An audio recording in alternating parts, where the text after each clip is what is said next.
Օրինական դաշտում գործող տնտեսվարողների շահերը պաշտպանելու նպատակով տնտեսական հանցագործությունների դեմ պայքարի շրջանակում Հայաստանի Հանրապետության Պետական եկամուտների կոմիտեի հետաքննության եւ օպերատիվ հետախուզության վարչությունը օրերս բացահայտել է շուրջ 1.5 միլիարդ դրամից ծերային շրջանառության դեպք։ Կոմիտեի հետաքննության եւ օպերատիվ հետախուզության վարչության տարածքային թիվ 14-րդ բաժին օպերատիվ տվյալներ են ստացվել այն մասին, որ Երևան քաղաքի Դավթաշեն վարչական շրջանում գործող բարենային եւ ոչ բարենային ապրանքների առևտրով զբաղվող ընկերությունը վաճառված ապրանքների դիմաց վերցնում է կանխիկ գումար եւ չի տրամադրում ՀԴՄ կտրոն։ Փոխարենը տրամադրում է միայն ներքին հաշվառման փաստաթուղթ։ Արդյունքում խուսափում է առանձնապես խոշոր չափի հարկեր վճարելուց։ Ձեռնարկված համակողմանի եւ մեծածավալ օպերատիվ հետախուզական միջոցառումների արդյունքում ստացված տվյալները հաստատվել են։ Ձեռք են բերվել փաստական տվյալներ եւ հանգամանքներ այն մասին, որ 2023 թվականի մարտի 1-ից մինչև 2025 թվականի ապրիլի 30-ն ընկած ժամանակահատվածում ընկերության կողմից թաքցվել է շուրջ 1.5 միլիարդ դրամի իրացման շրջանառություն։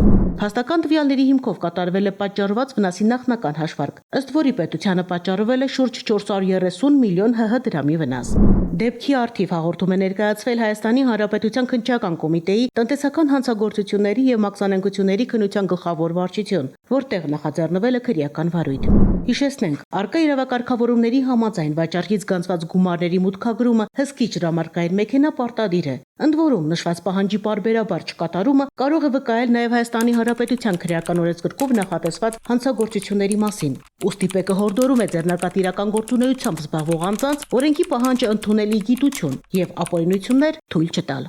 Պետական եկամուտների կոմիտեի տեղեկատվության եւ հասարակայնության հետ կապերի բաժին։